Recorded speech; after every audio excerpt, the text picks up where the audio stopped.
Ladies and gentlemen, boys and girls, it's Diego with the beautiful Karina. And we are starting 30 minutes late. I said we were going to start at 7 p.m. Central Time. Normally we start at 6 p.m. Central Time. But we had to fix a little problem with the gas leak that we got. And we're all good to go. So we're starting early, but we're starting late. And Twan Benson says, hello, Mr. and Mrs. Ross from Miami. What's going on, Twan? We hope everything is doing well in Miami. It was a nice warm day here, actually, in the Panhandle. It was up in 70 degrees. So we had a gas leak, okay? So we had to get the gas disconnected. Then we had to coordinate between the gas company and the company that fixes gas lines. And the gas line company came out and they said, you don't have a leak. It's the problem with the gas company that gives the gas to the house. So I said, okay. So I've been coordinating back and forth, trying to get the two people together to get our gas problem figured out. So right now we have no gas. So we can't cook. We can't do anything. But we're all good. So let's go. Let's start rolling with K1 visa questions and K2 visa questions. And whatever questions you have. Today was a good day, actually. Actually, today was a good day. We had fun. The weather was good. And Twan Benson says, my fiance is at the U.S. consulate in line waiting for her appointment in Ho Chi Minh City for the scary visa interview. Well, congratulations, Twan. And it will be over with soon. It's like 10 minutes, 8 minutes, 15 minutes. Then the appointment will be over with and your beautiful prometida will get her approved visa. And then you got to figure out how to get her to the USA. And I recommend you go on an airplane and go pick her up and bring her back to Miami. What do you think? If you can do that. And Karina, she's about sick and tired of immigration like I am, She gets out of Colombia where we got earthquakes and then the gas line leaks in the house. Well, actually in the street. She's like, what the heck? Because we had gas in Bogota and we didn't ever have a problem. Now let's see. Camille 1. Hello, Diego and Karina from Boston. It's raining here. Raining in Boston. Well, that's not good. It rained today here in the Panhandle, but it was a warm kind of rain. It wasn't cold. Arsenal Forever. Good evening, Diego. Happy to see you both again. What's going on, Arsenal Forever? How's everything? How's your football team doing? How is your soccer team doing? Arsenal. The Gunners, right? Aren't they the Gunners? They're a pretty good team, I hear. So we got through the gas problem, we're coordinating with the gas company and the fixer company. And then we uploaded all the pictures from the Canon M50 from the wedding to the computer, and then I put them on a flash drive. So I might make another wedding video, maybe later on, maybe closer to the time, maybe in a few months. Now, when we file for the green card, the price of the green card, including the biometrics, right now is $1,225 per person. Okay, so when you file for your green card, it's going to cost $1,225 per person, and depending on the age of the person too. Okay, it depends on how old the K2 applicant is. If you have a K2, so if you're bringing over two people, all right, including yourself, so the family of three, bringing over two people, it will cost you $2,450 for the green card processing and for the biometrics. Now, we live here in the Panhandle of Florida, and I've got a pretty good feeling, and I'm pretty sure that our biometrics is going to be in New Orleans on Poydras Street. So, and Miss Maylee Nurse, we're watching your videos, wondering why your wife doesn't speak. Pregunta para ti, ¿por qué tú no hablas en video? Yeah, she likes to hang out and listen. And she's my technical expert. If I'm trying to figure out how to do this computer thing, she knows how to do that. But Karina she's a quiet, laid back, chilling person, that doesn't talk too much. So she's just hanging out with us. Arsenal Forever, a question. If the front of the passport is absolutely clear and legible, the back part is proper. 5 to 6 pages in the passport is good. However, some pages seem to have damp marks. Is it okay for the visa? Well, if you have a tear in the passport, if you have a tear in your passport, and if you're in England, they'll give you a hard time. All right. And then I believe if the passport is damaged with a tear, but I don't know about a damp spot, like a little damp part. If it's damp, if it hasn't, if the passport has no tears in it, then you're good. If it's got a tear in it, that's a problem. But if it's got no tears in it, I don't think there's a problem with that. Okay. And Miss O'Malley Nurse said, "You are Homosa." Well, thank you. Now, Karina, she doesn't talk a bunch, which is her prerogative, but she does answer questions in Spanish sometimes. Edri Martinez. Edri. Feliz noches. Fuerte abrazo. So, Edri has sent a happy night and a strong hug for Karina. That's his sister. In Brazil. Okay, so Karina, that's Karina's brother online from Brazil, saying hi to everybody, basically giving Karina a big hug. Chuck Norris, hey Diego, so my fiance can work legally. Would she need to submit the I-765 with the I-485 package in the same envelope, or do we send that after we get approved? Okay, well, if to work legally in the United States, you can file when you file. You got number one, you got to have a green card. Or you can also file for a work permit, or otherwise known as an EAD document, an employment authorization document. If you want to work in the USA and you're in a big hurry to work, when you file for the green card, include the document, the paperwork for the employment authorization document. But honestly, you're going to get the EAD document first, and then right after that, you're going to get the green card. So I don't know why everybody wants to get this EAD work permit when all they got to do is just file for the green card and wait for the green card. That's what we're going to do. But you file it together. You file the work permit EAD document with the green card adjustment of status paperwork. Okay, you include it. And there's no cost for the EAD. The employment authorization document, there's no charge for that. Okay, but you got to pay for the green card. And it's $1,225 per person, okay, right now, as of January 24th, 2024. Georgie Giorgatzi. Hello, Diego. My fiance's K1 visa was approved today in Tbilisi. Good job. We knew that was going to happen. That's in Georgia. Thanks for emotional support along our journey. Now getting married in Brooklyn and adjusting the status. Well, congratulations. And we welcome your beautiful prometida to Brooklyn, New York. Go eat a big steak dinner overlooking the Brooklyn Bridge, and get her acclimatized and used to New York City. I've been to Brooklyn. I've been there, and there's some good Italian restaurants there too. Welcome to the United States, to your prometida from Tbilisi, Georgia. Chuck Norris, thanks for the clarification. It's better to wait for the green card and we would save money. Just wait for the green card, file for the green card, and wait for the green card and get the green card and then go to work. But you got to get a social security number too. And you can file for the social security number in the adjustment of status paperwork. Let Homeland Security file for the social security number at the same time you file for the green card. And then that's what we're going to do.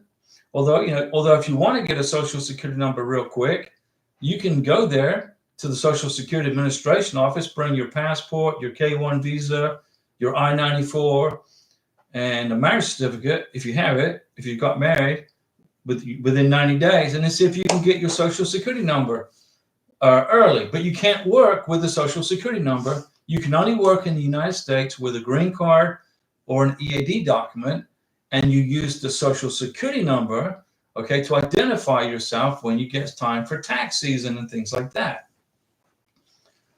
Kamir 1, bring Karina to the Crawfish in New Orleans. Yeah, When we go to, I'm pretty sure we're going to go to New Orleans for our biometrics, and we will stay at the Hyatt Regency in New Orleans, because that's about a 5-minute walk from the biometrics, which is on Poydras Street. And we will go and eat crawfish. I might take it to the aquarium too in New Orleans. Miss Maylee Nurse, I've been waiting for my NOA 2. Okay. I'm April 2023 filer, and I'm seeing people that filed in October and November getting approval already. Yeah, but every K1 visa is different. You know, it took 13 and a half months for our NOA 2 letter. And other people were getting their NOA 2 letters in 12 months who filed at the same time that we did. So you got to just try not to base your green card or your K1 visa application on somebody else's that filed at the same time. Because everybody has a different process. Everybody's K1 visa package is different. You know, everybody's different, and everybody has a different process to go through. It's like DNA. All right. Chuck Norris, thank goodness I asked, because I was going to send the I-65 and spend $410. Don't do that. It's free. You saved me I saved you $410, right? It's best to wait for the green card. Would she still be allowed to work with that? Yeah. Chuck Norris, just if you file the EAD document, there's no charge if you include it with the green card application. But as soon as you get the EAD document, okay, you're going to get the green card right after it. Give it a few weeks. So if you do not spend $410 on applying for an EAD document. Don't do it. Don't do that. Okay? Don't do that. Shadowblaze223, hello Diego. My K1 visa got denied. I was wondering, when I resend the paperwork, can I use the same alien number to refile? Your K1 visa got denied. Why was it denied? What was the reason for that? There's got to be a reason. And you got a denial, and you want to resend the paperwork. So you want to redo the K1 visa for the same person, right? But you got a denial. What was the reason that it was denied? Because you don't want to resend everything and it gets denied a second time. You see what I'm saying? Why would you want to spend $535 and redo everything when you just got denied the first time around? What was the reason? Okay, if it was something stupid where you can refile, then you refile, but you do not use the same alien number to refile. Although, I mean, it depends on what the problem is with your K1 visa. I mean, personally, if your K1 visa was it denied at the embassy? Was it denied at the USCIS Service Center?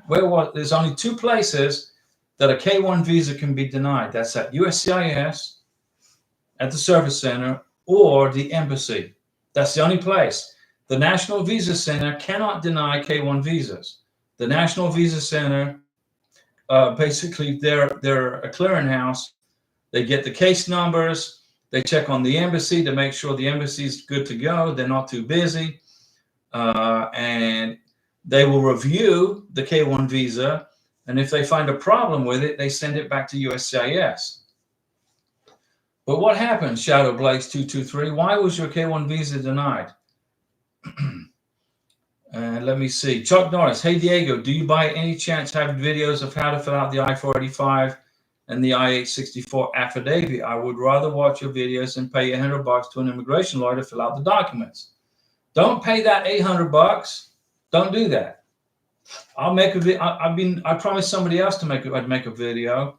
So what day is it today? Wednesday. So tomorrow I'll make a video on those two documents, on how to process those documents. They're not hard to do. It's not hard. It's not very difficult. Okay, but I'll help you. So I just saved you $1,200. So how about that? Let me see. I got to make sure that Shiku Dumbaya. Hello, Diego. How are you doing? I'm trying to find a date in Sierra Leone. Going on 2 months now. Very frustrated. My case is in Freetown. Yeah, Freetown, Sierra Leone. You live in Germany. Okay. I checked every time I check from morning to night. So if you're living in Germany, why are you going to go to Sierra Leone for your visa interview? Why don't you get it done in Frankfurt at the embassy in Frankfurt? You probably get it done quicker in Frankfurt, Germany, right?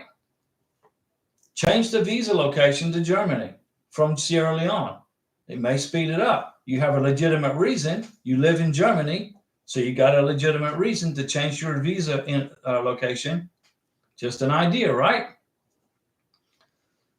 Miss May Nurse, we got denied in 2022 because we filed on an expired application form and because we didn't sign some parts of the B4. So we filed again in 2023. That'll do it. If you use an expired form, your visa could get denied. Okay? You just got to redo it. Redo everything. If it's a paperwork issue. Okay? That's an easy fix, guys. That's an easy fix.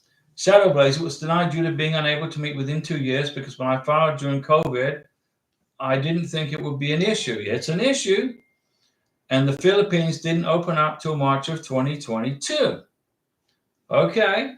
If you didn't meet each other within 2 years and you filed your visa, K1, you'll get denied. But what you should have done is that you should have withdrew the application so you didn't get a denial. All right. So if you're going to refile because you didn't meet each other in the 2 years as required by congressional law, COVID is no excuse. Okay. There are other countries. Immigration will say this to you. They'll tell you this. You didn't meet each other in 2 years because of COVID. But there's other countries in the world you could have met each other at. Okay. You could have met. I went to Colombia during COVID.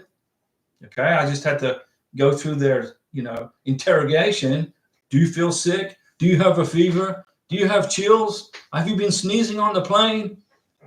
There's other countries you could have met up at to file the K1 visa. So you qualify for the benefit.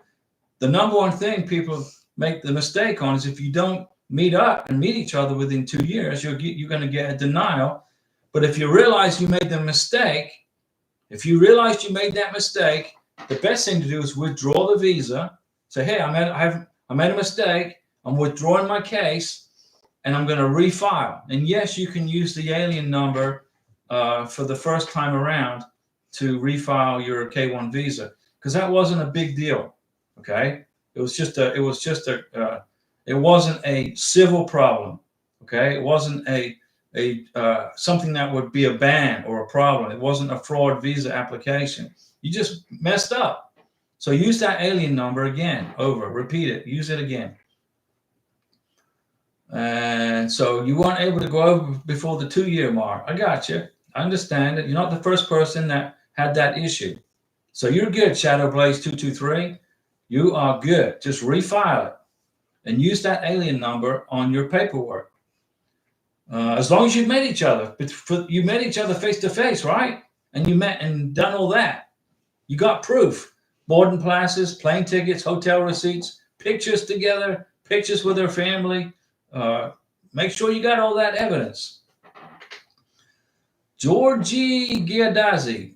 Curious thing, Diego. My fiance told me she had interviewed for 10 minutes. It was quick, right? And the consul officer spent 8 minutes looking at our pictures in our albums, asking who was in the pictures. Well, he was just being nice. He's just being a friendly guy. He was being nosy, but he was also checking to see if these pictures were real. Because if your fiance didn't know who was in the pictures, that would have been a big problem, right? But she answered the questions, and you did fine. Congratulations. Chuck Norris, hey Diego, in regard to the biometrics, once we pay the $85 plus the $11.40 for the I-485, it's a total of $1,225, by the way. How do we know where to go for biometrics? They will send you a letter, immigration, the lockbox, USCIS. They will send you a letter and tell you where your biometrics is going to be held at. They're going to tell you where it is in a letter. And then you can plan a little trip for the biometrics. And Bill Smith, look at that super chat from Bill. Now, Bill Smith was the first person to ever send a super chat to this channel. He was the first person to ever do it. Bud says I missed his question. Hold on a second, Bud. I'm going to get your question. I won't miss your question. Bill Smith, Diego, in K1 process with Philippine fiance, can you explain the CFO and when to get it? I made a video about it. Do it after she gets the visa. Yes. My fiance doesn't live in Manila. Okay, here's the thing with the CFO. All Filipinos have to go to a class. It's about 4 hours long, and the class is in Manila, and I believe it's in Cebu. But you go to this 4-hour class where the Philippine government makes it mandatory that your Philippine future bride sits through a class which explains to her what is going to happen when she leaves the Philippines and go live in a different country. Basically, what it is that the government of the Philippines is giving aid and assistance to your prometida to help her adjust from leaving the Philippines to moving to the United States. It's mandatory. The Philippine government will not let your beneficiary leave the Philippines without that class. Okay? And I made a video about CFO class. And let me check Bud Garcia. Is the MVC setting up K1 visa interviews? No, the MVC does not set up K1 visa interviews. The sponsor does, or the embassy does.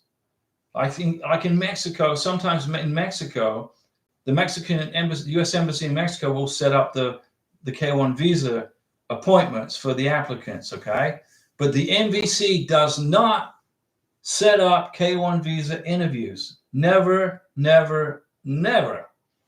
And Bud Garcia says, hello, Mr. and Mrs. Ross from Washington State. And Chuck Norris, haha, yay, thanks, gotcha. And Jenniella James, hi, Diego, checking in. Hope all is well today with you and Karina. We're good. I got my Bogota t-shirt on. What do you think? This is the seal for Bogota. This is the city seal. Shadow Blaze 223. When I flew over, it was December 2022. Well, I was unable to go due to the not having enough time to be able to go over before the 2-year mark. I got you. But you shouldn't have filed the K1 visa, my friend. You should have held off and then made a trip back when you could and then filed the K1 visa. But you're good. It's it happens. You're not the first person that happened to, okay? Georgie, curious thing, Diego. My fiancée told me she had an interview. Yeah, she went over the passport, the pictures, right? The immigration officer was interested in the photos.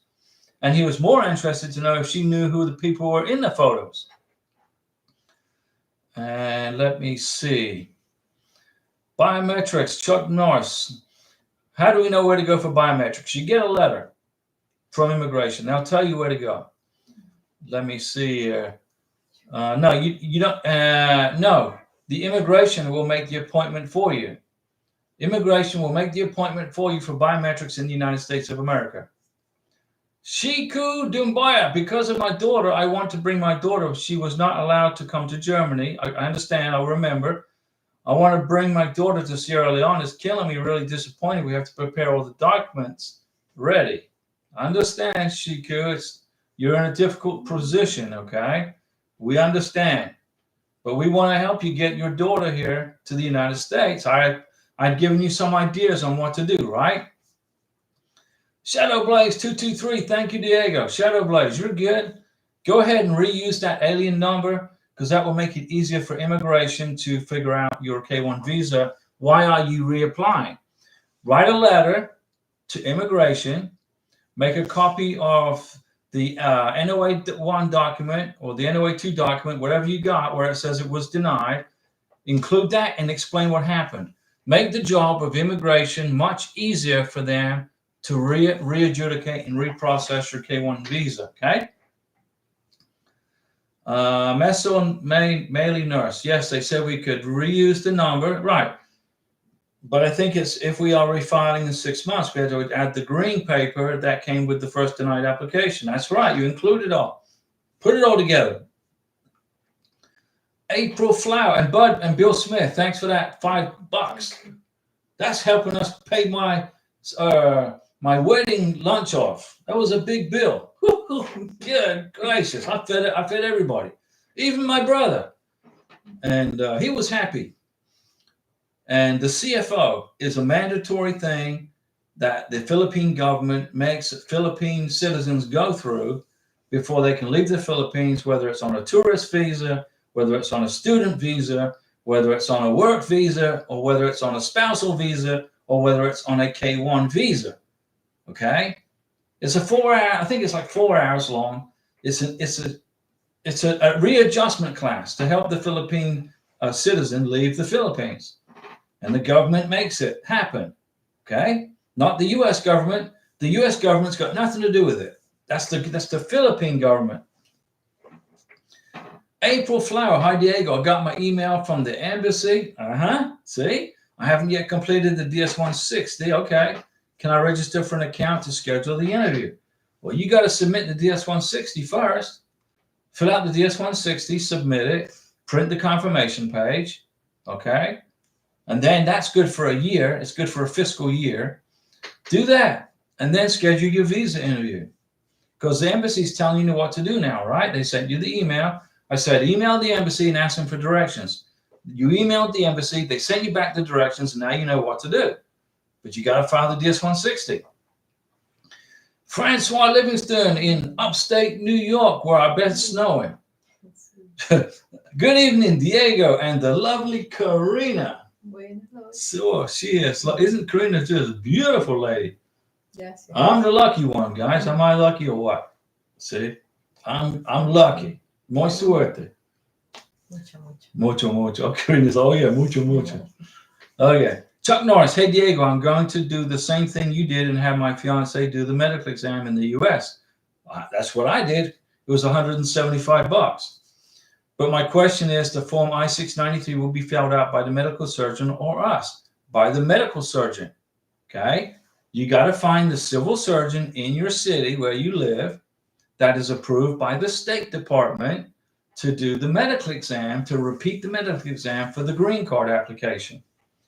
So I found the civil surgeon in Pensacola.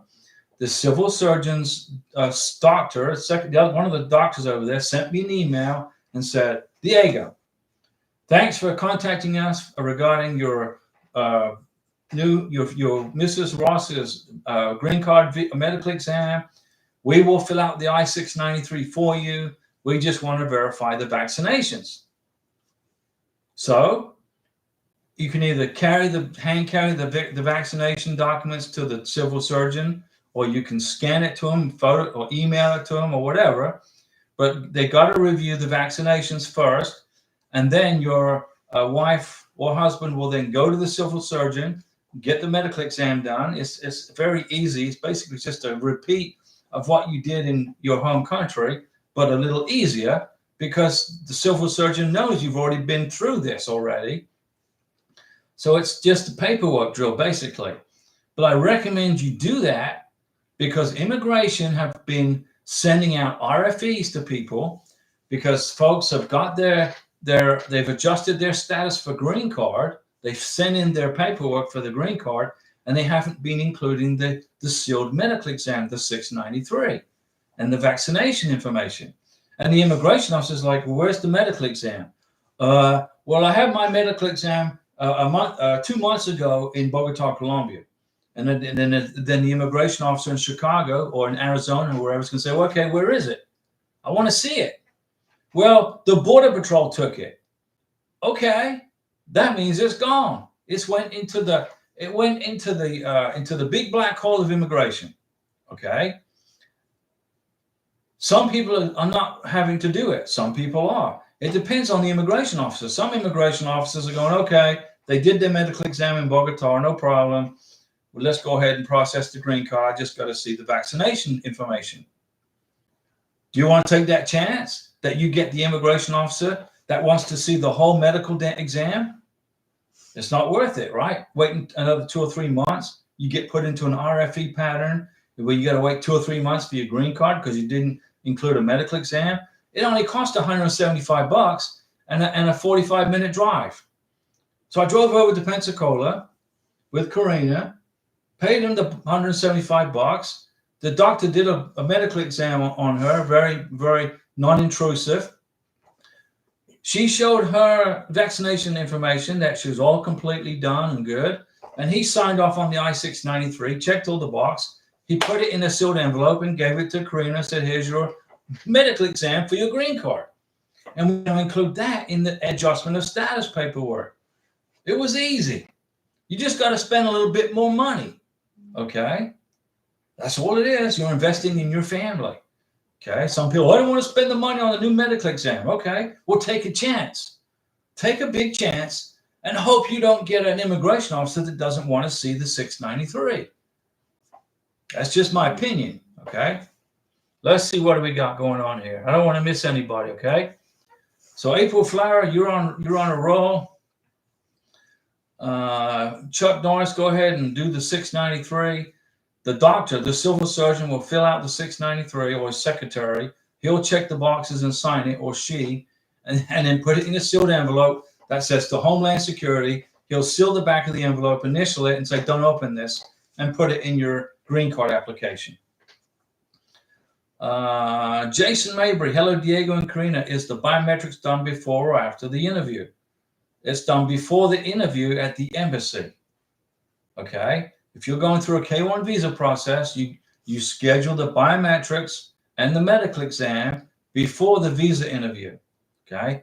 If you go to the visa interview without biometrics done, you're going to get a 221G administrative hold where they're going to say, we can't issue the visa until you have your biometrics. So here's what Karina did. Here's what I scheduled for her. I scheduled her biometrics on November 8th, 2023. I scheduled the visa interview November 16th, 2023. Karina scheduled the medical exam November 9th, 2023, I believe. Okay? So she was in Colombia. She scheduled the medical exam in person. I'm in the United States, and I scheduled the biometrics and the visa interview. Biometrics first, medical exam second, visa interview last, and boom. If you can't get a medical exam because the doctor's offices are booked up and filled with K-1 visa applicants, you can still go to your visa interview without a medical exam. But you're going to get a 221G medical hold until the embassy gets the medical exam results, okay? Nick, Diego, I have a question. Can the beneficiary travel international once they get their conditional green card? Sure. It's a 2-year green card. You can travel internationally. I don't recommend that you do. I don't recommend it. I recommend that if you want to travel internationally, you travel on a 10-year green card, which means you are an LPR, legal permanent resident, not a conditional resident. When you get your 2-year green card, you're putting an ankle bracelet on around your ankle for 2 years, okay? And the government's going to track you. Where are you going? What are you doing for 2 years? Okay, they're going to track you. They might go to your house and knock on the door after a year of you being married and say, "Do you live here?" Okay, they might go to your next door neighbor's house and knock on the door and say, "Hey, do you know so and so, the lady from the Philippines?" 2 years of conditional green card means if you travel outside the United States, you're going to create a new I-94 exit document, arrival and departure document. You're going to have to print a new I-94 when you go and do U.S. citizenship, or when you lift the conditions on the green card from 2-year to 10-year. You're going to want to include the I-94. Yeah, I went to wherever. I went to India for a month on vacation. But the government already knows that. Don't travel on a 2-year green card. Come to America, become American. Become an American. If you miss your family, do a Skype, do a Facebook chat, do a WhatsApp chat. Karina talks to her family pretty much every day in the WhatsApp. Her mom's in Venezuela. Her brother Edri is in Brazil. Her other brothers are in Colombia. And she'll talk to her nieces and nephews, my nieces and nephews, baby Paula, hola, AJ, Michael. We do the WhatsApp chat. Okay? It's part of the deal. When Karina becomes an American citizen and gets an American passport, then there's no more immigration baloney to go through, no more paperwork, no more I-94s, no more adjustment of status, none of it. Then we're going to travel. We'll go to Colombia, hopefully Venezuela. We'll go see our mom in Venezuela. We'll go to England, visit England. But Karina's here. She's here. She's not going. We're going to go to Nevada, okay? You know, I might take her to Vegas. check out Las Vegas, but we're not leaving the United States. But you can travel on a conditional green card internationally, but I don't recommend it. I don't recommend it at all. Patricia T. Collison. Hi, Diego and Karina. I hope all is well. We are good, good, good, good. That's what Peanut says, right? On the puppet from, I don't know if you know who Peanut is. We're good. And you said here, I can't wait for February 9th. We can't wait either. It's right around the corner. That's when my fiance have the visa interview in Monrovia, Liberia. Very good. Isn't Monrovia, Liberia on the west coast of Africa? Isn't that correct? I think so. But we have full confidence that Patricia, that everything's going to go perfectly good. Janiela James, Diego, they go increase the fee this year for some filing of forms. I made a video on the USCIS fee calculator.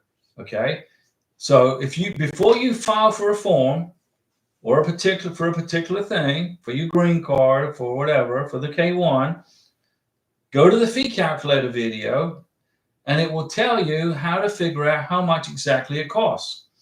Right now, it costs $1,225 to file for a green card. And that includes the fee for the biometrics, which is $85. Patricia. So February 9th is the big day, Patricia. You've got this. Intrinsic. I like that name. Intrinsic. It sounds like a science fiction video, right? Science fiction movie. Intrinsic. I want to know what 221G in regular means when applying for a K1 fiancé visa priority. There's no such thing as a K1 visa priority. It doesn't exist. There's no such animal on the planet. I have an option to select visa priority 221G or regular. No, you don't. The K1 visa does not have a priority. It's going to be $535 for a K1 visa, and you get in the same boat and the same lane as everybody else. You must be looking at a different kind of visa. Okay? Work permits. A work permit has a priority visa. You can pay more money for the work permit. If you're coming here, if a company really needs you in America at his or her company, they can file for your priority using a visa priority 221G. And it's on a work permit. There is no priority for a K1 visa. I don't know where you're looking at. I don't know where you're seeing that, but unless they change things in the last 2 days or 3 days, I'll look into it for you. Okay. But right now, as of my knowledge, I'm not an immigration attorney. I don't give you any legal advice. All right. I don't work for USCIS, but I know pretty sure that there's no priorities for K1 visas. You're getting in the same boat and getting in the same lane and getting in the same time frame, and you just got to wait it out. So you need to recheck that, Intrinsic. Chuck Norris, I will watch your video about what vaccines I needed because she got some vaccines in Dominican Republic and has to pick up the vaccine report, medical report Friday, so I will see what vaccines are left. Yeah, if you can get them done in the Dominican Republic, Chuck Norris, before she comes to the United States, okay, and keep those vaccination records, it's going to save you a bunch of money, okay? It was $400 for me to get all of Karina's K1 visa vaccination requirements done. July, August, and September, and then one in November. She got all of her vaccinations done. It cost me $400 in Bogota, Colombia. I calculated if I had done the same thing in the United States, it would have cost me $1,200, $1,300, right around there. Let me see here. Intrinsic, double check that. I'm pretty sure there's no priority expedite for K1 visas. You can't pay more money to get it. It's $535, and you pay and you get in line with everybody else. But I'm going to see if that's changed. Chuck Norris, I will watch your video about vaccines. K Messenger, hello Diego, what's going on? And Karina. And K Messenger. Felicidades. Thank you for the wedding. Congratulations for the wedding. We got married January 14th, guys. We are still edging forward, and we have 5 weeks waiting for the email from the Mexican consulate. No problem. How much longer should we wait? Thank you again. 5 weeks to 8 weeks, somewhere in there. It's about 2 months. But at around 7 weeks, send another email. But I think if they sent you an email already, they haven't sent it yet. So send another one. Ask for an update in about 6 weeks. So next week, send another email, okay? Intrinsic, what does it mean by no appointment available when you try to schedule a visa? It means that the month is filled up and there's no appointments available. So you got to wait for the next month. Are you trying to schedule a K1 visa interview? Is that what you're trying to do? Jason Mabry, I'm not sure if I received the True Packet 304. Just completed the DS-160. Got an email that only said the embassy is ready to schedule the interview. I've sent in emails, but automatic reply. What country? Jason, remind me, what country is that? But if you got a Packet 3, Packet 4 email, it would give you instructions on what links to click on to process the DS-160, to pay the visa fee, to schedule the visa interview, the biometrics, and it will give you the addresses for the civil surgeons in the home country. Like Karina was in Bogota, Colombia. In the Packet 3, Packet 4 email, it included the names and addresses, phone numbers, and email addresses of the doctors authorized by the State Department to conduct the medical exam.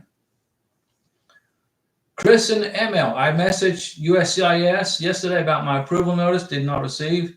Now the officer has received it in my information inquiry. They gave me an SR1 case number.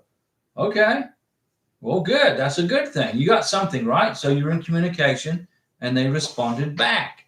That's good. Let me see. I got to figure out what other questions we got. Bud Garcia, when do you think I should have my fiance get a police report? I'm just waiting for my K1 visa package to go to the NBC. What I would do is get it when you get the, let me see, where are you at in the process?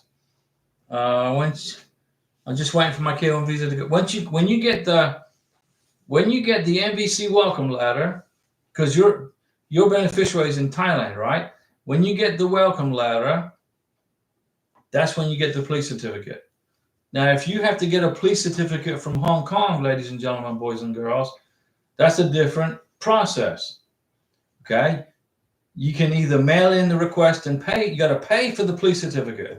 If you lived and worked in Hong Kong, let's suppose you're from the Philippines and you lived and worked in Hong Kong for 6, 8, 9 months, a year, you can either. My recommendation is you fly to Hong Kong, go face to face with the police department, get your fingerprints taken, your picture taken, pay for the police certificate, bring your NOA2 letter. Okay. You got to bring proof that you're in a K1 visa approval, and then the Hong Kong Police Department will then do the police certificate and mail it to the U.S. Embassy in whatever country it is, like in Manila. Hong Kong's a pain in the rear trying to get a police certificate, okay? And I made a video about how to do it. Let's see. Chris and ML, ding, ding, ding, I just got approved right now. Ding, ding, ding, just got approved. Hey, hey, hey. Party. So right now, during the live stream, you got approved. Is that what happened? Is that, I mean, we're going to give you a bit, I don't have any confetti to throw up in the air. You know, I need to get some confetti here in the office and throw it up in the air for you guys when you get approved, when you're in the live stream. Patricia, yes, it's on the west coast of Africa. Okay, I got the country and the location right. That's good.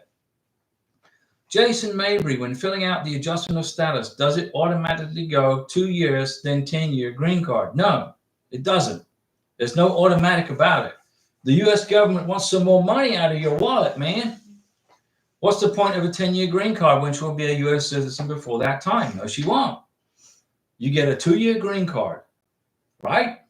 It's a conditional green card. You put an ankle bracelet around your ankle, and wherever you walk, wherever you go, the government tracks you. They know where you're at. They know what you're doing for 2 years. They want to make sure you are in a real relationship. You guys are going to actually got married. You live together, and you're going to stay together. Now, Karina, she's going to have to put up with me forever. Eternity. All right? That's for eternity, okay? That's what marriage is all about, right? But there's some people that come over here and try to defraud the government. So you get a 2-year green card. You cannot apply for U.S. citizenship until after how long? How long? 3 years. If you are married to a U.S. citizen, you have to wait 3 years before you can apply for U.S. citizenship. So Karina will get her 2-year green card. 90 days before it expires, we will lift the conditions off the green card, pay the government some more money, submit a bunch more evidence over the last 2 years that we've been together. So in 2026, we're going to lift the conditions off of her 2-year green card. Then the U.S. government will cut the ankle bracelet off of her, and then she gets her 10-year green card. Then she has to wait 1 more year to 2027 when she can apply for U.S. citizenship. So if you are married to a U.S. citizen, Mr. Beneficiary, Miss Beneficiary, we can't wait for you to get to the United States. We welcome you. We love you. We can't wait for you to get here. But you're here for 2 years on a 2-year green card. Then you get a 10-year green card after the 2-year green card. If you don't want to become an American citizen, okay, that's fine. But after 10 years, you have to renew your 10-year green card again, which is a pain, right? You got to go through the biometrics or whatever you got to do. It's a pain. Just become a citizen, become an American. So 2 years on the probationary green card. Then you file for the 10-year green card 3 months before the 2-year green card expires. Then you get the 10-year green card. Then you wait a year, and 3 years from the issue date of your 2-year green card, you can apply for U.S. citizenship. It's a big deal, right? It's a lot of intrinsic. It's a lot of. It's so much evidence you got to keep collecting. I'll take Karina to Las Vegas for a vacation. When we go to New Orleans for the biometrics, I'll keep the hotel receipts. We'll spend the weekend there. Okay. I found a hotel that lets us bring cats. So we'll bring Tokyo with us on vacation to New Orleans. I'll keep the gas receipts. I'll keep the hotel receipts, the dinner receipts from New Orleans. I'll keep the plane tickets, the hotel receipts for Las Vegas. Okay. And then we'll make another trip in 2025 somewhere. And I'll keep all those tickets and bus tickets or whatever we do. All that's going to go into the 10-year green card. When we lift the conditions off the 2-year green card for 10-year green card in 2026, we're going to have a ton of evidence like this of our time together over the last 2 years. Pictures, photos, family, trips. It's not an easy process, guys, but you got to do it. Jason Mabry, when filling out the AOS, does it automatically go 2-year, then 10-year? No, it doesn't go automatically. The 2-year green card, you get your 2-year green card, okay? It's going to have an expiration date on it. 3 months before the expiration date, 90 days. Remember, the 90 days seems to be the happy number with immigration, right? The happy number is 90 days. 90% proof, right? You take the 90 days, roll it back from the expiration date on the 2-year green card. That's when you file to lift the conditions off the 2-year green card. If you go past 2 years, if you file to lift the conditions of the 2-year green card at 2 years and 2 months, your green card is going to be denied and you're going to be told to leave the United States. You're going to get deported. Okay? 3 months before the 2-year green card expires, lift the conditions for the 10-year. Got to listen to me, guys. Larry Piercy is online.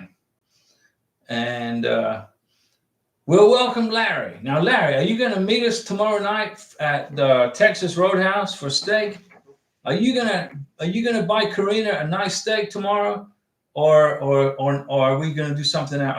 Or did you change your plans? Didn't you want me to go over your I-134 and all your visa documents for your embassy interview? I think that's what you wanted me to do, right? Teresa Senior, ECAS, yes, K1 have expired date. The K1 expires the day you land in America. When you land in the United States of America, your K1 visa is done. You can't use it again. It's over. It's terminated. Then you go into an I-94 90-day window of time. Now, today I went online and I printed Karina's I-94 document, her Border Patrol arrival entry into the United States. Now, they had put it in her passport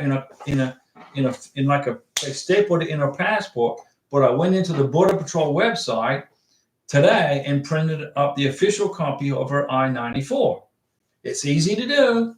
You go to the Border Patrol website. You click on recent arrivals and departures. You put in your beneficiary's last name, first name, date of birth, passport number, and country of origin, and boom, there it is. There was Karina on the Border Patrol website that she entered the United States legally and had an interview with the Border Patrol officer.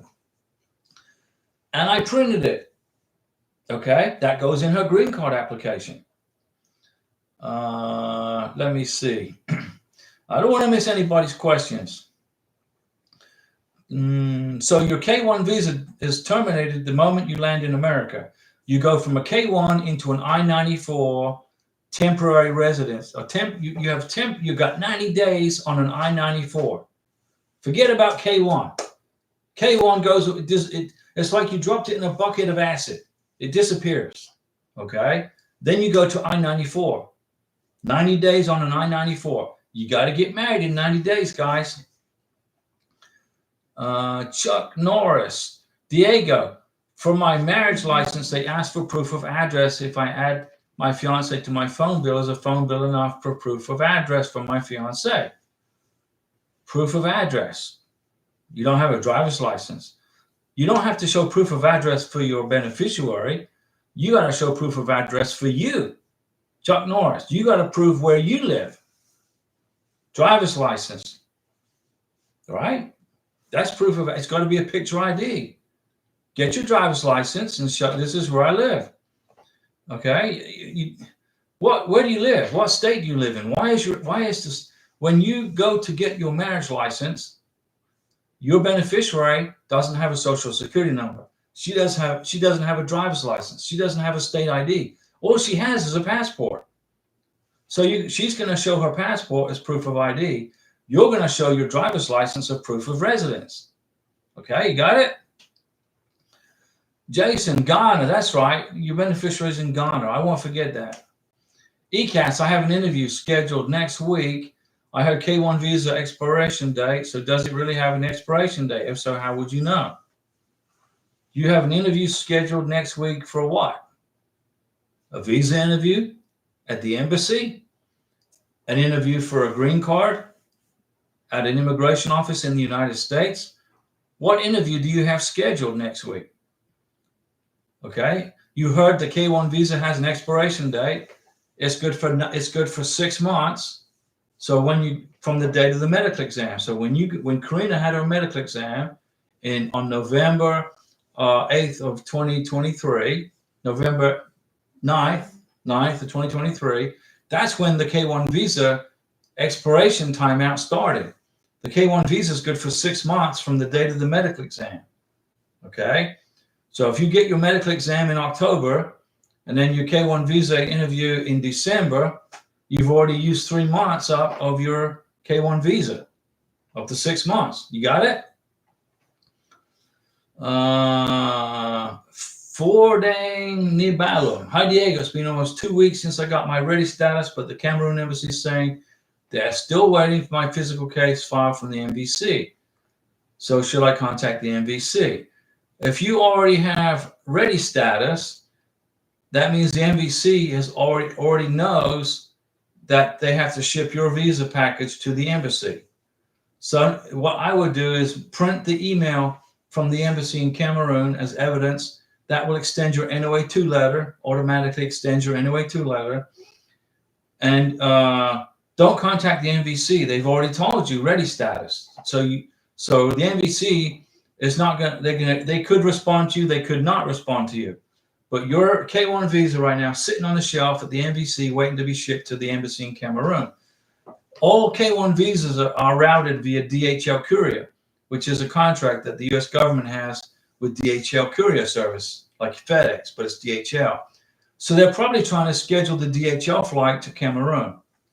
Okay, that's all they're trying to do. Chris and Emil, yeah, congratulations, Chris. Well, I don't have I don't have nothing to throw up in the air for you, but congratulations.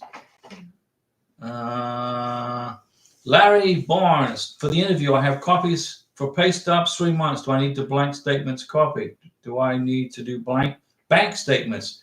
You need 12 months worth of bank statements, 12 months with your direct deposits going into the bank. Immigration want to see the money. Okay, like I'm retired from the Navy. So every month I get paid by DFAS, or Navy retirement. It's not a bunch of money, but it's a retirement check. It shows up on my bank statements. So when Karina went to her visa interview in Bogota, she had 12 months worth of bank statements that showed my direct deposits every month from the Navy DFAS. I highlighted all those deposits, okay? Every time I got paid, I highlighted it. So it made it easier for immigration to find the income. And they matched that with the 1040 and the tax transcripts. They matched the 12 months worth of income put into your bank with, it's going to be close to what your 1040 says on your tax return. You got it? And I would get 6 months worth of pay stubs, not 3 months. I'd get 6 months.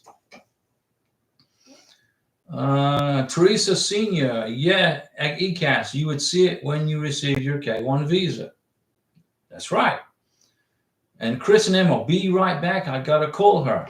Okay, get on the phone. Hello, ¿cómo estás? I can't speak Portuguese. So Karina's brother, who lives in Brazil, her kids, those kids are growing up speaking Portuguese because they're young. They got out of Venezuela, they went to Colombia, and then they went to Brazil. They didn't want to live under a dictatorship in Venezuela. So now the kids are learning Portuguese. So they ask me sometimes to speak Portuguese. I have a hard time with English, guys. It took me 2 years to learn Spanish. Portuguese, I can't do it. It's too hard. Let me see. Karina, ayúdame, por favor. ECAS, it is on the NOA2 letter. It is normally 4 months after it is issued. You just send an email to the embassy asking for an extension. No, you don't. That's incorrect. You don't have to email the embassy and ask for an extension on your NOA2 letter. You don't have to do that.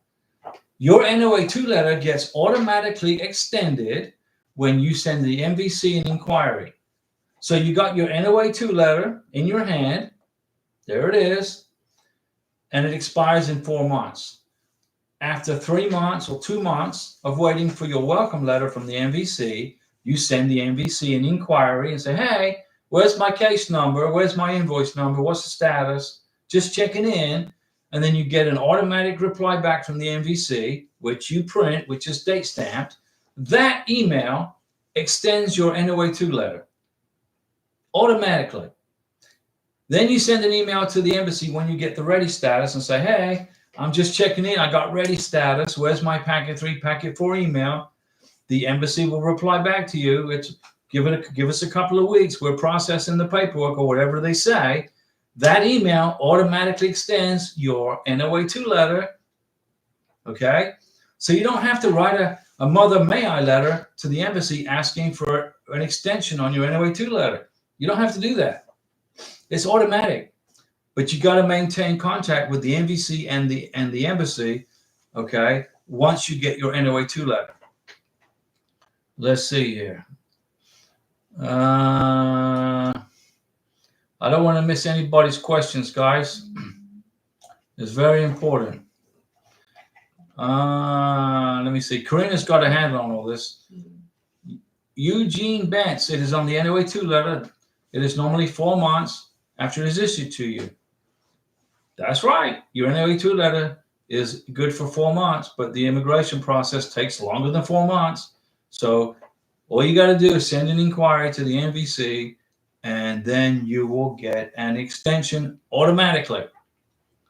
Denise Jefferson, hello, Mr. and Mrs. Ross.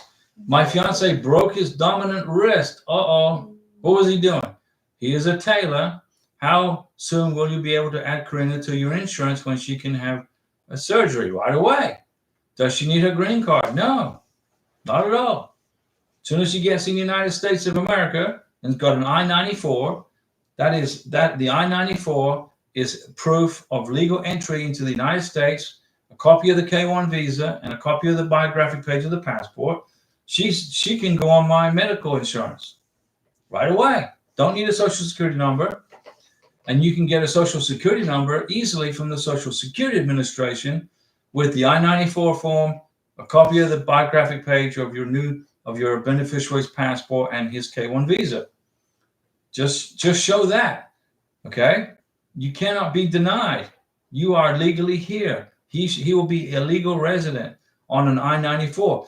What I would do is get married first and then show the marriage license, the I-94, the K-1 visa, and the biographic page of the passport.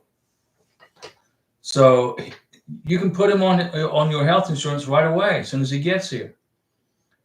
Teresa's talking to ECAS to get the K-1 visa expires in 6 months after you receive it. No, that's not true. The K-1 visa expires 6 months from the date of the medical exam. Okay? Come on, guys. Don't be telling people bad information, all right? When you have your medical exam, Karina had her medical exam in Bogota, Colombia, November 8th, 2023. That's when her K-1 visa 6-month time clock started. So her K-1 visa would expire May 8th, 2024. That's where the 6 months comes in. The time clock starts the day you have your medical exam, not the day you get issued the K-1 visa. Lots of people make that mistake, and they wait. They wait 4 months or 5 months before leaving the country, and then they find out their K-1 visa is expired. Don't make that mistake, guys. So Teresa, just wanted to make sure you understand that the K-1 visa time clock 6 months starts the day you have your medical exam. Patricia, my fiance asks about the biometric. Was told it would be done on the day of the interview at the embassy in Monrovia, Liberia. Okay, so the U.S. Embassy in Monrovia, Liberia has a policy in place by the ambassador of that embassy to do the biometrics on the day of the interview. That's how they run things in Monrovia at the U.S. Embassy. In Bogota, Colombia, no. Not in it's a different process in Colombia. Every embassy's got their own ambassador and their own way of doing things. Larry Pierce said they don't really use ankle bracelets. Something about this doesn't seem right in America. I was kidding, Larry. I'm kidding. They don't put an ankle bracelet on you if you have a 2-year green card. But the government knows where you are. They can check on you. They can come to your house. They can check on your neighbors. It's just a process. 2 years is probation. Okay. Bud Garcia. So when do you have to lift the conditions on your 2-year green card? 3 months, 90 days before it expires. Does it have to be right at the 90-day, or can it be a couple of days later? I would say do it right on the 90-day mark, or you won't get dinged if you do it a couple of days later. But ultimately, you want to try to do it 90 days if you want to get it postmarked, 90 days before the 2-year green card expires. That's the ultimate, okay? But if you get it, a couple of days past that, immigration is not going to ding you. Carlos Maldonado. Hello, Diego and Karina. I am currently waiting for my Packet 3, Packet 4 instructions from the U.S. Embassy in Bogota since December of 2023. Whoa. How long did you guys have to wait since your case was in ready status? I went from ready status. It was 11 days when I got my Packet 3, Packet 4. When I got ready, it was 11 days later. But the embassy's busy right now, okay? They're very busy right now. But it took 11 days. Sorry, card, Bud Garcia, got you. Teresa to ECAS, the K-1 visa, when it's in your passport on the page where they put the visa. There you go. And Teresa, my interview is next week. And Larry Piercy, 1800, yes. Okay, so 1800 hours tomorrow. I'll meet you with Karina at the Texas Roadhouse in Santa Rosa County, okay? And we will be there. You're going to treat Karina to a steak, and I'm going to teach you how to process this visa interview at the embassy, okay? So you don't have to pay an immigration attorney an inordinate amount of money. It's going to cost you a steak for Karina. All right? And we'll meet you there. And Chuck Norris, Rhode Island, gotcha. And Larry Piercy, somehow the government seems to have too much power in our lives, especially they're letting 200,000 people a day come across the border. Yeah, but we have an election, Larry, in November. And I hope you're going to be voting in November so we can fix that problem. Because Karina waited 2 years to come here legally at great expense, okay? And we did it by the book, right? Like you guys, you're doing it by the book, following the rules, and people are just sneaking in and getting their handouts. But it is what it is. Elections have consequences. Let me see. Rooster, is it a good idea to submit my DD-214 in my 129F? Sure, it's a good idea. Yeah, absolutely. Include it. Chris, I received the ready status and email stating my K1 was transferred to the embassy in Dubai on November 21 November. I haven't received a welcome letter from the embassy. What should I do? Email the embassy and check in with them. Ask them for the packet 3, packet 4 email. Jason Maybury, on the email about the ready to schedule the interview, had to link to travel docs. That's right. Created the account, but no information about the interview fee yet. Is there a reason it says no appointment available? If there's no appointment available, then you can go into US travel docs via that email, packet 3, packet 4 email, but you won't be able to get in there and pay the visa fee till there's an appointment of it, till there's appointments available. Let me see. That's the reason. Chris and Emil, so she should be here in August. That's what I said before, right? About August. SEAC, Miguel. What's up, Miguel?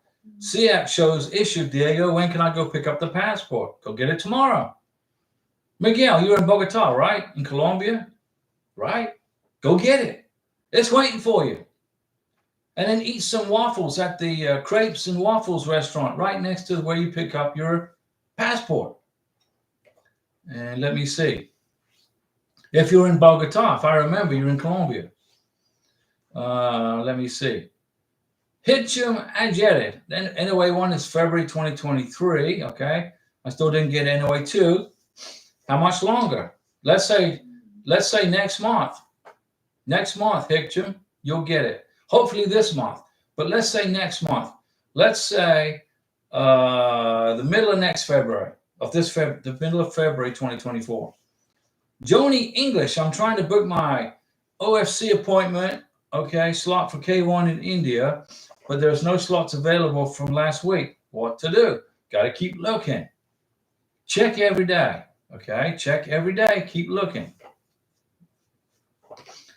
Janet Smith, it is not the expiration date on the visa in the passport. Is it not the expiration date on the visa in the passport? The expiration date on the visa on the passport will be calculated from the day of the medical exam. Miguel, to Janet, the medical exam has a 6-month of expiration. Once it expires, you cannot travel, even if your visa is still valid. It's not as correct. If your medical exam expires, you cannot travel, even if your K1 visa is good and hasn't expired. You can't do it. So your K1 visa commences the day of your medical exam. Otherwise, you can't leave the country. If your medical exam expires and your K1 visa still has a month on it, you can't leave the country. So technically, your K1 visa is no good either. Denise Jefferson, Diego, I can get a reasonable round trip ticket, understanding that he will not be returning to Nigeria. Will that cause problems for him with the customs and immigration on his final travel to the U.S.? No, not at all. The only thing customs and immigration care about in the United States of America is his K1 visa. That's all they're going to look at. And his packet of stuff that's going to be sealed up.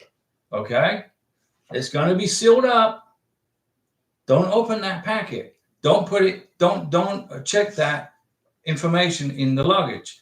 Make sure that his K1 visa packet and everything is hand carried on the plane. Okay?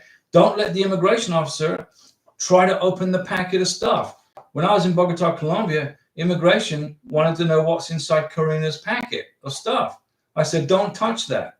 Don't open it. If you do, her visa is no good. And you're going to lose your job. Okay? Because you know better than that. And he, okay, I'm not going to touch it. I speak Spanish pretty good. And he took his hands right off of that when he heard the part that he's going to lose his job. He didn't want to lose his job.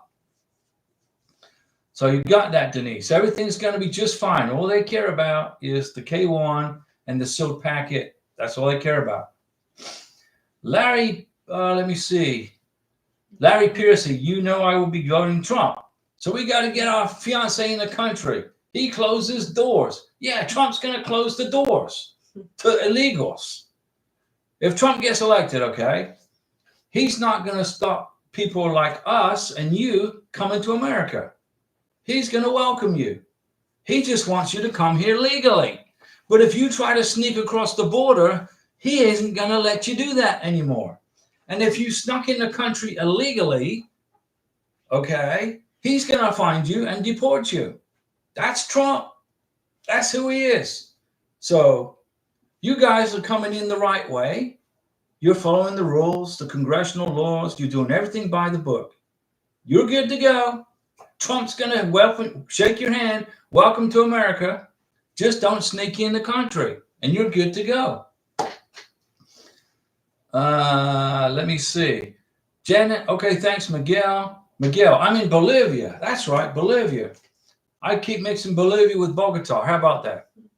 You're in Bolivia. Chris and Emma, look at that super chat. Yeah. Chris and Emma, Mountain Dew on us. I'm getting low on Mountain Dew. Karina likes Mountain Dew. I like Mountain Dew. I love Mountain Dew. Karina's never had Mountain Dew. You can't get it in Venezuela. You can't get it in Colombia. So she found Mountain Dew in the fridge. And I'm like, where's my Mountain Dew gone? Where's it go? Where's my... I had 2 yesterday. Now, where'd it go? Thank you, Chris and Emma, for that super chat. We will definitely get some Mountain Dew on this super chat. And Denise, go ahead and get that round trip ticket. Keep all those documents, those boarding passes, okay? Keep that information for your green card application. And Larry, we'll see you at the Texas Roadhouse Steakhouse. And hopefully, I bet you're going to be wearing a MAGA hat, right? Janet Smith, Miguel's in Bolivia. Rooster, just now starting the process. A lot to do. I'm retired Navy. Thank you for your service. Living just downtown the road from you in Biloxi. You're in Biloxi, Mississippi, Rooster. Well, I've been to Biloxi, Mississippi, but the thing is with Mississippi, you got to pay taxes on your retirement, right? To the state of Mississippi. I don't have to. I'm in Florida. I don't pay taxes on my retirement to the state. I pay it to the federal government so that Biden can go spend more money on whatever he's going to spend money on, solar panels. I don't know, but you're living in a beautiful state, but you get taxed on your retirement. I think. Mona Bless. Good night, Mr. and Mrs. Ross. How are you? We are good. When we get married, does my fiance have to take my last name? No, he doesn't. No, she doesn't. If she doesn't, will it affect the status of the paperwork? Not at all. Doesn't affect anything. It just means that she doesn't have your last name. That's all. Don't worry. You can do that. Teresa Senior, Diego, the expired date is on K1 visa in the passport, and it is 6 months in there. I've got a picture of Karina's K1 visa right here, and the medical exam says very clearly the medical exam is good for 6 months, and the K1 visa says very clearly the K1 visa is good for 6 months, but you cannot leave your country of origin if your medical exam is expired. So the K1 visa Expiration date starts on the day of your medical exam. Okay? That's how it works. Hitchum, how many months is it from NOA2 to the final interview in Algeria? 4 to 6 months. Give it 4 to 6 months. Jason Mabry, vote for Diego. How about that? Denise, so they will not question why he's traveling to the U.S. on a round trip ticket. No. But why would he travel? If you're traveling on a round trip ticket, that's fine. But he's going to travel on a one-way ticket. So it's irrelevant to immigration if he's on a one-way or a round trip. If you're paying for the ticket, but when you get, to the United States, you're going to cancel the trip back to Nigeria because it's not a round trip, right? He's flying from Nigeria to America one way. You're flying round trip, right? So you're going to try to schedule the plane tickets where you buy the 2 round trip plane tickets for you and for him, right? But you're only flying one way for him. When you get to America, you cancel the return trip ticket because it's not required. You're just spending money. You're just spending more money. What I did was I flew one way to Bogota, Colombia. American Airlines gave me a hard time. Where's your return ticket? And then Denise says, no, I was going to get him a round trip. Why? Why would you do that? He's flying from Nigeria to the USA on a K-1 visa, right? Right? That's a one-way trip. That's one way. Don't waste your money on a round trip ticket. It's a waste of money. You buy him a one-way ticket. I flew to Bogota one way.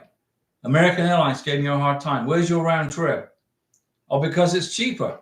If it's cheaper, then do it. You can do that. Immigration couldn't care less if it's a round trip one way. They don't care. All they're going to do when you get to the Border Patrol is look at the K-1 visa and process his I-94 and process the paperwork in the sealed envelope. They could not care less if it's a one-way or a round-trip ticket. They don't even look at that. They don't even care. The airlines are the ones that get paid for the plane tickets, not immigration. You're good, Denise. If you can get a round-trip ticket cheaper than a one-way flight, then go for it. It's not going to affect his immigration status at all. Let me see. So you're good. You got that, Denise. You're good. Relax. Let me see. I don't want to miss anybody. Vote. Jason says vote. Janice, so they will not question why he's traveling to the U.S. on a round-trip ticket? No, they couldn't care less. They're only going to look at his K-1 visa. That's all they care about. And the packet. Chris and Emil, thanks for that super chat. We got, Karina likes Mountain Dew. That's good. Okay. So I just got to double up when I go to Walmart. Chris, I have the ready status and I received the EMVC letter stating the packet is being transferred to Dubai. When will I get an interview date? Dubai, they're processing K-1 visas. Is it on the embassy welcome letter? No, you're going to have to schedule the visa interview yourself. You'll get a packet 3 packet 4 email, and they will give you instructions on how to schedule the visa interview. It's very easy. Just follow the instructions on the email from the embassy. It's not hard to do. Larry Piercy, no USMC cover. Oh, you're going to be wearing your United States Marine Corps cover. All right. And how about I wear my Colombian cover? How about I wear this one? I gave my U.S. Navy bull cap to Karina's brother in Colombia. Okay. We got him out of Venezuela. We got him into Colombia when he turned 18. We got him out of the communist country. And then I gave him my U.S. Navy bull cap as a gift, a welcome to Colombia gift. Let's see here. Denise, relax. You're good, okay? Chris and Emma, heck yeah. Jason, you missed my comment about why to vote. Well, we all know why to vote. You said why, vote, right? The question was why to vote? Why do we got to vote? Let's see. I'm going to find it. Maybe it didn't come in because it was on one of them commercial things. I don't see it. I don't see it. Where's that? It didn't show up. So I apologize, but I don't see the question. Okay, why to vote? Repost it. Let me see. So Larry's going to be wearing his Marine Corps cover. And Larry, get onward flight ticket, costs $20. Show's good for 14 days. An onward flight ticket. Okay. And Jeffrey Garcia, when do the instructions for the interview usually come from Colombia? Well, I got mine after 11 days. I got the ready status, and then 11 days passed, and I got the packet 3, packet 4 email. But I had waited 119 days from the NOA2 letter to the MVC welcome letter. So it's like, it depends on how busy the embassy is in Bogota. Right now, they're busy. I mean, every embassy in the world is busy right now. But, it is what it is, guys. You'll get your visa interview. You'll get it. You'll go to Bogota. You'll get your biometrics done. And then you pick up the passport with the visa inside it, which is close. It's not the same building, but it's close to the biometrics. The biometrics is here, and you pick up your passports over here. And then in between, there's like restaurants and stuff. So relax, okay? Just got to be patient. What is the secret to the K1 visa process? What is the secret? Patience, patience, patience. Denise Jefferson, thanks, Diego. You got it, Denise. You are good to go, Denise. And Larry had a good idea about an onward flight ticket. And Teresa Senior, thanks for the info. No problem. New file. Hi, Diego. I have mailed my AO adjustment of status application 15 days ago, and until this day, I haven't received anything. You sent it to Chicago. Okay. Did you include a form? Did you include the USCIS form in there where they will send you a text message to tell you they have received your application for adjustment of status? When you mailed off your adjustment, yes, I did. Did you get a text message from Chicago saying that they have received your adjustment of status paperwork? Did you send it by FedEx? How did you send your package of stuff? So no. So right now, you haven't received a text message from Chicago saying they have received your adjustment of status paperwork. How did you send your green card package? Did you send it FedEx, UPS, Postal Service? You sent it by UPS. Did you send it to the correct address for a courier service to Chicago? And did you receive confirmation from UPS that they delivered your green card package to the lockbox in Chicago? Answer that question for me, and I'll have an answer for you right in a minute, right after you answer that question. Yes, so UPS said they received it. This is the answer to your question. The lockbox in Chicago has received your green card application safely. They put it on a shelf, and it's sitting on a shelf in Chicago. And when an immigration officer assistant gets to your adjustment of status paperwork, you will then get a text message saying they received it. Right now, it's sitting in Chicago at the immigration office, and nobody's touched it because they probably have a bunch of work to do. They probably have a lot of green card applications to process, and you're in queue, you're in line. UPS said they received it. You still haven't received the text message from the lockbox in Chicago saying they've opened the packet. When they open up your green card application, they will find that paperwork. They will send you a text message, and you will know then that your green card is in process. But you need to relax and don't worry, okay, if you haven't heard from immigration yet.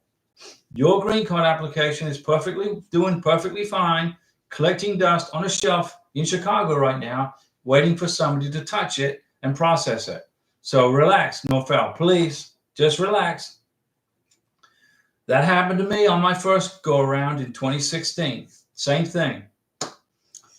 Okay. You're welcome, Newfound, anytime. Jin Ganesh, hi Diego and Karina from Guyana. Whoa, I finally got the email from the embassy to schedule my interview. I knew you would if you kept pressing on. Thank you for your interview. Okay. The earliest date was March 20th. Take the day. Thank you, Diego, for all your help. You did not leave us. I'll never leave you guys. Jin Ganesh, we're not going to abandon you. We're still here. We're married. We're man and wife. This Mrs. Karina Ross now. Okay. She got an American flag over her shoulder. Okay. She's got an American sweater on. I mean, she's getting Americanized. And we're not going to abandon you guys. We're going to get you over the finish line. Okay. When you guys tell me that you're sick and tired of the channel, you don't want to watch it anymore, it's boring or whatever, and nobody watches it, then I'll stop doing the live streams. But all the while you guys are there watching the live stream, needing our help, needing answers to questions, that's free of charge, except for sometimes we get a super chat. You're going to hang out with us. And Jin Ganesh, we are going to help you and we're going to get you through this. And Larry Piercy, I'm Moses, KND. Well, look at that. Yes. Woo, man. Thanks. I tell you what, I'm going to have to use the super chat for Mountain Dew, guys, because Karina's drinking all of it. She's drinking the Mountain. I'm like, where's the Mountain Dew? I'm like, what the heck? So Jin Ganesh, you're good. And Moses, KND, thank you. Got my visa issued for my fiance from Stockholm, Sweden. That's very good. Thank you for your encouragement during this challenging journey. Moses, it's not easy. It's not easy, guys. It's tough. And only strong people, okay, can mentally make it through this, okay? You guys are strong up here, okay? You qualify for the benefit. You met all the requirements. You went through your beneficiary went through the interrogation at the scary visa interview. You survived the paperwork drill. You figured out how to schedule the visa interview. You understand what U.S. travel docs is. You learned what an NOA2 letter is. You learned what a K1 visa is, what a K2 visa is. Please don't forget your K1 visa expires 6 months after the day that you have your medical exam. Try and leave the country with a K1 visa that hasn't expired, but your medical exam has expired. You can't do it. Okay? Got to listen to me. And Denise says, congratulations to Moses and everybody. Give Moses a high five, okay? Stockholm, Sweden. And let me see here. Larry Pierce, I'm getting goofy. What is SR1? SR1 sounds like one of those secret planes that fly over and take pictures of license plates in the Ukraine. Let's see, Larry Piercy, I'm sick and tired of immigration. You're sick and tired. I've been doing this for 9 years. I went through 9 years of this. Okay? And beautiful Karina right here, okay, is just glad that she's here. But she's going to have to get used to a Florida summer. Verano in Florida. Woo, muy caliente. Let's see here. You're sick and tired of immigration. We're all sick and tired of it, Larry. But we keep pressing forward, right? And Larry, do you do bottles or cans for Mountain Dew? Plastic bottles. I drink out of plastic bottles, or because they're bigger than cans. Apparently, I get more Mountain Dew in a bottle than I do in a can. And Julian, ALO. Hello, Diego. How are you? It's 5 a.m. in Africa, Uganda. Julian, yes. You got up at 5 o'clock in the morning in Uganda to hang out with us. And we appreciate that. If you've got any questions, I'm going to focus my attention on you and answer your questions, because you got up at 5 o'clock in the morning in Africa, in Uganda, to jump on the live stream. So let me know if you got any questions. Ask me what they are. I'll speak for about 5 more minutes for Julian. Let's see. Julian says our case was approved since the 15th of December. Approved by, are you talking NOA2 letter approved? Are you talking about the NOA2 letter, Julian? What do you mean approved? Since the 15th of December. Was that the NOA2 letter? Or was that the MVC welcome letter? Let's see here. Francois, what happened to your message, Francois? I know you're in upstate New York, okay? I know it's snowing, and I know it's cold. Oh, you made a typo. So that's why I removed my... Okay, you're good, Francois. Now, Francois can speak like 5 different languages. Julian, I sent an inquiry, and they send us the case number from the MVC. Okay, here's what... Okay, so I know exactly what's going on. Okay, Julian, so you got your NOA2 letter, and you got your case number from the National Visa Center. So, and what you're waiting for now, Julian, is for the MVC to ship your visa package to the U.S. Embassy in Uganda. Okay? So wherever the embassy is in Uganda, where is it at? I can't remember the name of the city. But that's where they're going to send your K-1 visa package. So you're going to look for the in-transit status. Okay, Julian? You're going to now wait for the in-transit status because the National Visa Center in New Hampshire is going to put your K-1 visa in an airplane chartered by DHL, and they're going to fly it to Uganda. Kampala, is it Kampala? That's in Uganda. So that's where you're at, Julian. Right now, you're going to be waiting for the in transit from the MVC. Okay, and then it gets to Uganda, and then you're going to wait for the ready status, and then you can start the process. And I'll help you through it. And it's 5 o'clock in the morning in Uganda, and it's 8 o'clock at night here. So maybe I should do a live stream like at 10 o'clock at night one day just to help folks in Africa. What do you think? Good idea? Okay there, Julian, I answered your question, and I'm going to go ahead and get something to eat. Karina's hungry. We got no gas connected to the house right now. We disconnected the gas line because there was some kind of leak. So tomorrow that's going to get reconnected because they figured out there really wasn't a leak and it was just a problem somewhere else. So I don't know what we're going to have to eat. So anyway, Quinn whispered something in my ear. I guess I'll find out. And so Julian, you got it right. They will send it into Nairobi, Kenya. The embassy in Kampala doesn't process the immigrant's visa. Okay. So you're going to go to Nairobi, Kenya for your K-1 visa interview. So congratulations to Moses. And Julian, thank you. I'll be glad for that and wait for the live stream. Okay, I want to do a live stream. Let's say I'll do a live stream tomorrow night at 11 o'clock at night here, Central Time, so that folks in Africa can jump on the live stream. Okay, is that good? Francois Livingston, this K-1 visa process is like prepping for a marathon. By the way, tuning in 3 times a week, this channel is never boring as it is also educational and informative. There you go. Francois, you're never going to be bored here, okay? You won't be bored. I just printed a picture of our wedding reception, and we're going to put this in the green card application. Look at that. Check that out. That was at our friend's house. And she's from Venezuela, by the way. She's lived in the United States for 30-something years. And she was our translator. And we got a bunch of pictures at our house. And I'm going to put them in the green card package. Okay? And Chris and Emil, thank you. David B. Hi, Diego. Congratulations to you both. Thank you, David.